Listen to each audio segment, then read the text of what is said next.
Hello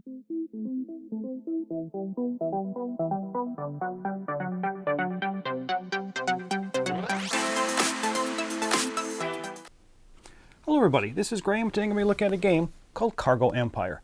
Now in Cargo Empire you take on the role of an industrialist, I suppose. I mean, the goal of the game is to get the most points by delivering cargo from point A to point B.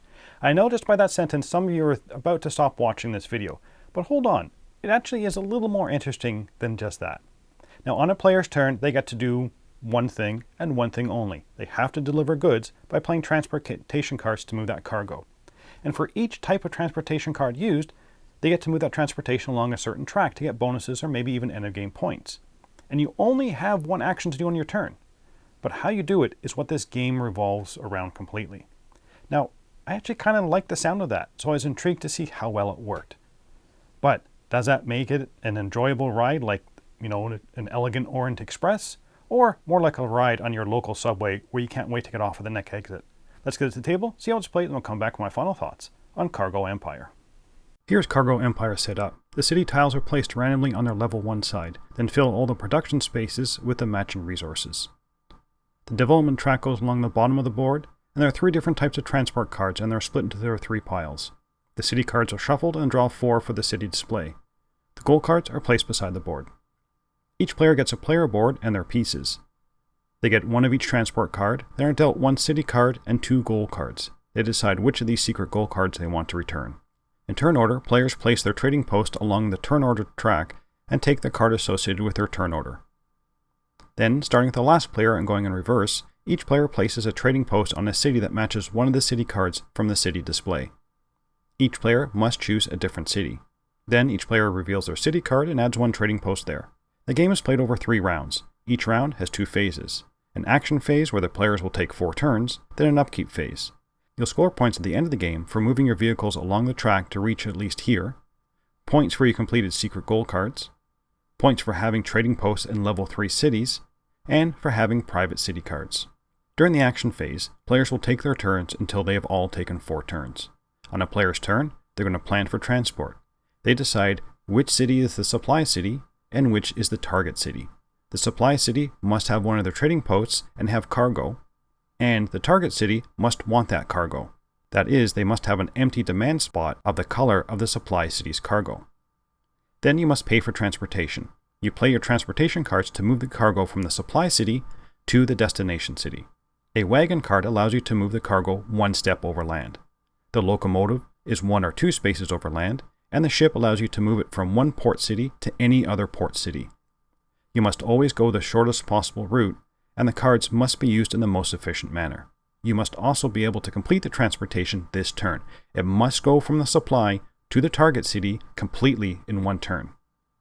If you cannot make a delivery on your turn, you skip your turn. Remove 1 of your unused trading posts from the game, replenish the city where you have a trading post, then take 1 of each of the transportation cards. Now once you have decided on the transport cards, remove the cargo from the board and place your trading post in the target city. If both target spaces are now occupied, you can upgrade that city. If the cargo slots are empty, you're going to get a bonus transportation movement, which I'll cover in a bit. If there is cargo left, remove it, then upgrade the tile. Move the trading post to the board. If it's a level 1 city, flip it over and refill its cargo slots. If it was a level 2 city, you remove the city tile from the game. It can no longer be used as a supply city, nor a target city. Lastly, for each transport card played, advance your vehicle marker 1 spot for each gear on that card. Whenever one of your vehicles leaves one of these wider sections, or transfer sections, you can decide if we want to travel across the top or the bottom track.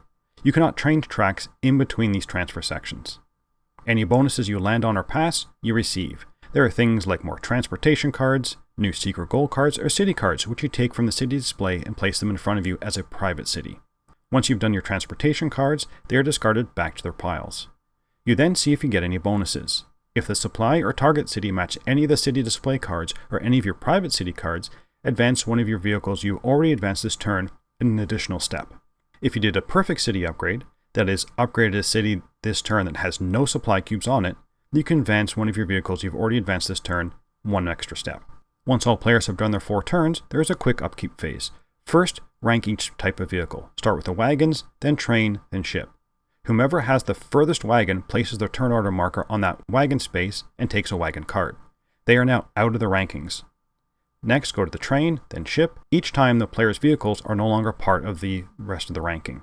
Then move the turn order markers back up. The game ends after the third round. Players will score points for all of their vehicles positioned on the development track as long as they've reached this point or further. For all level 3 cities, players receive 3 points for each trading post they have in that city. For each private city card you have, you score 5 points. And finally, score your secret goal cards. And then the player with the most points is the winner. Now let's get back to see what I thought about Cargo Empire.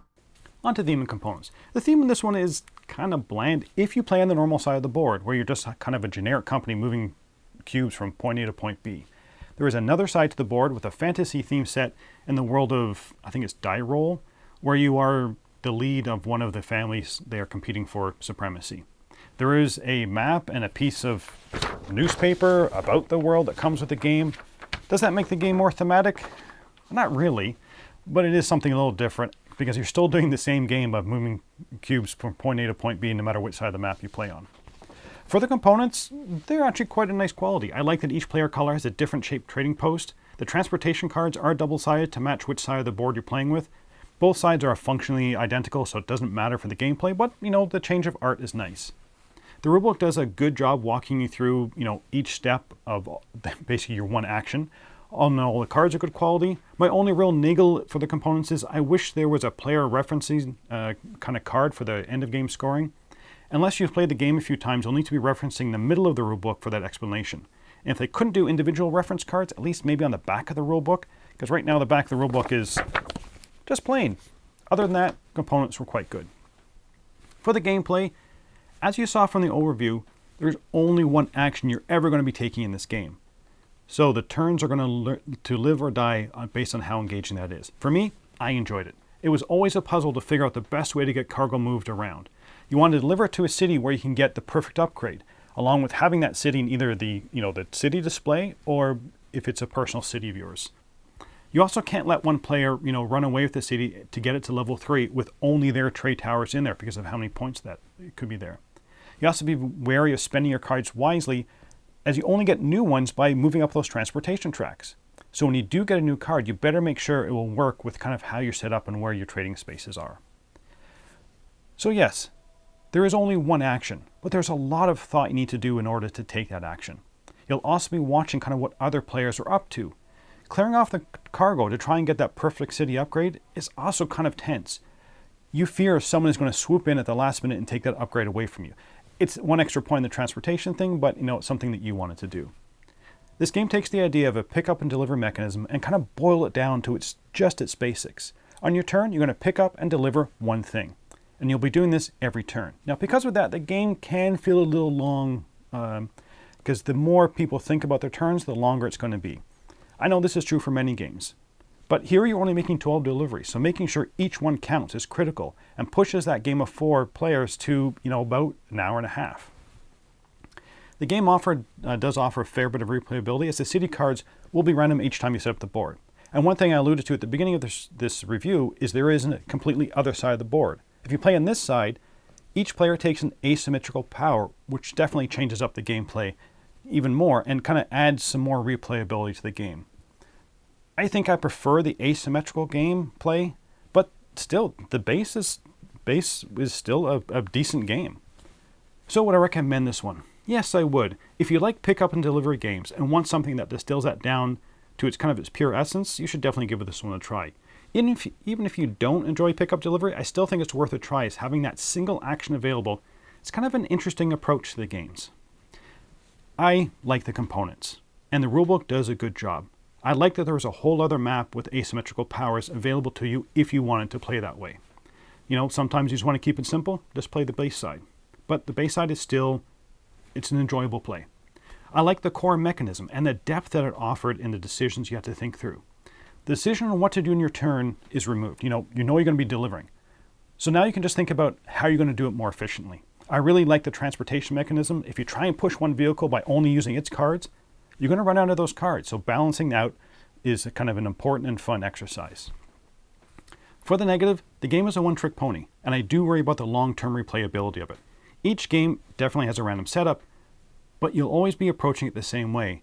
I still find it enjoyable, but I'm not sure how many more times I want to kind of crack that nut. And the playtime is a little long for the actions you're doing.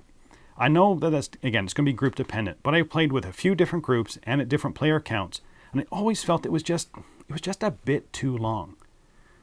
It seems to kind of start off interesting, then it kind of dips, and then gets more interesting near the end of the game. And I'm not sure how to eliminate that kind of dip in the middle. Overall, though, I'm going to give this one a 7 out of 10 and the Dice Tower seal of approval. The game is really a one-trick pony, but it's a good trick. But I worry that after you've seen that trick too many times, I might end up looking for something new. But it's still a fun show as it is. But that's it for the moment. Until next time, thanks for watching.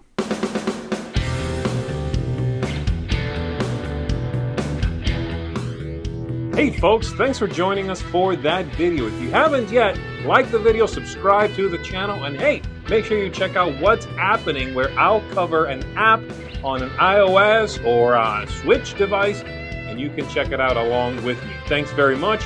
You've been watching The Dice Tower.